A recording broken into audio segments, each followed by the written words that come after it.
Hi everyone. I'm so glad that you have been watching these videos and I'm sure आपकी ज़िंदगी में ये videos कहीं ना कहीं कोई भी छुपे हुए क्वेश्चंस जो आपके दिमाग में हैं उसका आंसर दे रहे हैं। आज मुझे बहुत अच्छे 3 क्वेश्चन एक टीनेजर ने पूछा है कि यंग सा लड़का जो कि उस मोड़ पे खड़े हैं जहाँ पे उसकी लाइफ की कोई रिश्ते की डिसीजंस लेनी है। ये रिश्ते जो चॉइस एक लड़का या लड़की को करना पड़ता है इस उम्र में, और आज के दिन में जब न्यूज़पेपर्स में हम इतनी डिफरेंट टाइप की न्यूज़ सुनते हैं, कभी सुनते हैं मर्डर हो गया, कभी सुनते हैं ब्रेकअप हो गया, और इतनी अनसर्टेनिटी है। नेचुरली एक टीनेजर के लिए ये रिश्ते की चॉइस करना बहुत डिफिकल्ट होता है। तो मैं एक बार क्वेश्चन पढ़ के सुनाता हूँ। मैं एक बार इंग्लिश में पढ़ूंगा, फिर मैं हिंदी में भी बताऊंगा। The question is, what is relationship to be understood by a teenager nowadays? आज की डेट में टीनेजर को एक रिश्ते को कैसे समझना चाहिए, और उनकी जो दूसरा क्वेश्चन था, क्या मैं जिसके साथ लाइफ बिताना चाहता हूँ उसको मैं 1 महीना, 2 महीना, 3 महीना उनके साथ रह के क्या मैं समझ जाऊँगा कि इन्हीं का साथ मैं अपना ज़िंदगी बिता सकता हूँ। Very good 2 question, this were all posted in YouTube and I will invite आप लोगों भी यूट्यूब में क्वेश्चन डालिए so that it helps, it has to be an interactive session.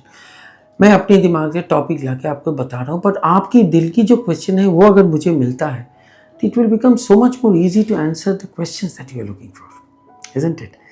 सो पहला क्वेश्चन है कि एक टीनेजर को रिश्ते में क्या ढूंढना चाहिए। एक्चुअली ना ये क्वेश्चन बहुत क्रिटिकल है, क्योंकि आज की डेट पे जब एक टीनेजर एक रिश्ते में घुसते हैं या वो खुद जाते हैं या उसके पेरेंट्स उसको ढूंढ के लाते हैं, हम क्या देखते हैं?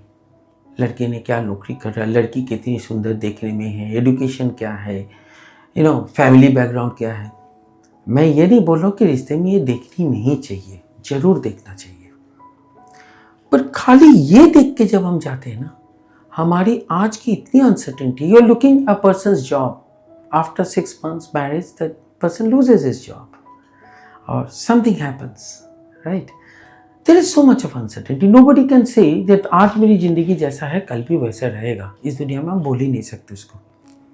तो रिश्ते में तब क्या देखनी चाहिए एक टीनेजर को, एक कोई भी जो अपना पार्टनर को ढूंढ रहा है?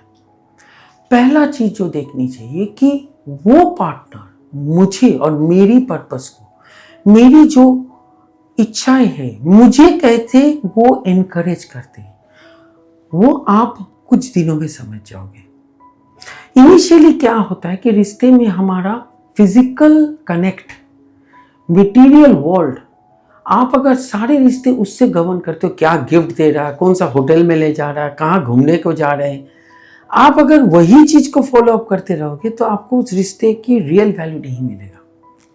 आप अगर उस रिश्ते को स्ट्रॉन्ग बनाना चाहते हो, आप अगर समझना चाहते हो कि क्या यही मेरी सही पार्टनर है, तो आपको पहला चीज देखना पड़ेगा कि with this person whom I am entering a relationship, वो मेरी लाइफ की कितनी बड़ी इनकरेजमेंट है, वो मुझे कितनी मोटिवेट कर रहे हैं, मेरी पर्पस को कितनी अपनी पर्पस की तरह आइडेंटिफाई कर रहे हैं, और मैं कितनी उनकी पर्पस को मेरी पर्पस की तरह आइडेंटिफाई करता हूं। और सच पूछो, अगर जॉइंटली हम एक पर्पस डिफाइन करते हैं, क्या होता है? 1-2 बंदे जब रिश्ते में आते हैं पहले सोचते हैं okay we will stay some time together, उसके बाद वो सोचते हैं शादी करेंगे, घर आएगा, बच्चे होंगे, गाड़ियां होंगे।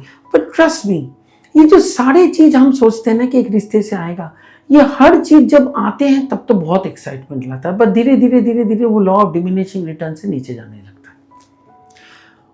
और over a period of time ना हमारे पास कुछ होते नहीं है जिससे हम एक्साइटेड रहे उस रिश्ते में। भले आप उसको कितने भी 2 महीना देखो, 2 साल देखो, but over a period of time वो एक्साइटमेंट आपका नीचे जाने जाता है। जब वो नीचे जाते हैं तब हमें लगता है यार इस रिश्ते में ना मुझे कुछ एक्साइटमेंट नहीं मिल रहा। It is very very essential that initial stage में जब आप उस रिश्ते में जा रहे हो, आप शेयर करो अपनी व्यू पॉइंट्स, अपनी थॉट्स, और देखो सामने वाले आपके थॉट से कितने एक्साइटेड हो रहे, वो कितने आपको मोटिवेट करे, या उसको इस पर कोई इंटरेस्ट ही लेना देना नहीं है।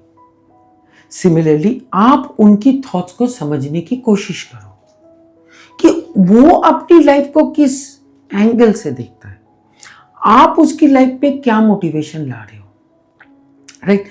These factors, as a teenager or as a youth or as a person who is looking for a partner, whether you're looking for a partner at the age of 21 or you're looking for a partner at the age of 35, we all look for partners. But with that partner, मैं आगे भी video में बोला हूं, वही partner के साथ आपका रिश्ता लॉन्ग टर्म चलेगा, जिसके साथ आपकी हर रोज हर दिन there is an excitement with that, जिसमें आपको लगे कि इनके साथ तो मैं कितनी कुछ अचीव कर रहा हूं, मेरे को कितनी लाइफ की वो ड्रीम्स, राइट, जो मैं सोचता था मैं करूंगा, आज मेरी पार्टनर की सपोर्ट से मैं वो कर पा रहा हूं, आज मेरी पार्टनर की इंस्पिरेशन से मैं उसको कर पा रहा हूं, right? That is very essential. आप पार्टनर जो भी चूज करोगे, ये फैक्टर को जरूर रखना।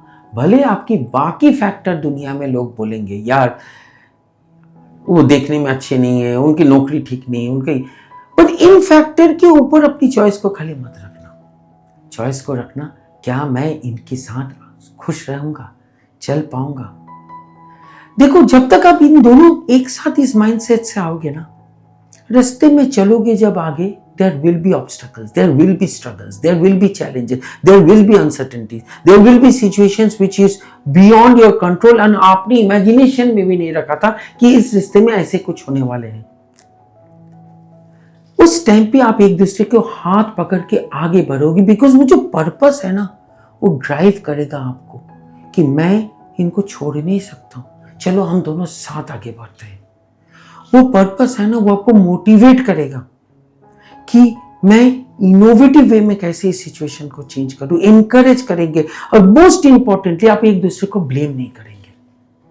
जब तक वो ब्लेम नहीं आएगा तब तक आपको रिश्ता। So at the point of choice, coming to this question, how should I choose, how long will I require take, you will require 2 days, 2 minutes, 2 seconds, जब आपकी वो बैंडविड्थ आप लोगों का मैच हो जाएगा।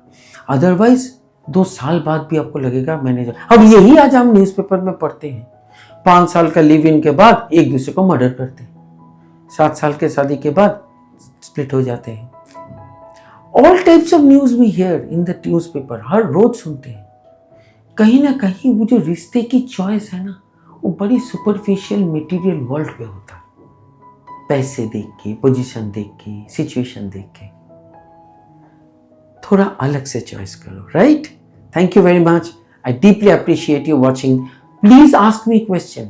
और एक चीज है, ये क्वेश्चंस ना बहुतों को चाहिए होगा, हो सके तो इसको लाइक करना, और हो सके तो इसको आगे दूसरे को फॉरवर्ड करना। देखिए, मुझे कोई मोटिव नहीं है, my motive is how will I touch दो simple points in life of people, जो छोटे छोटे चीज को समझने के बाद वो कुछ चल पाए, खुश हो पाए, लाइफ में कुछ पर्पस फुलफिल करें। Thank you very much.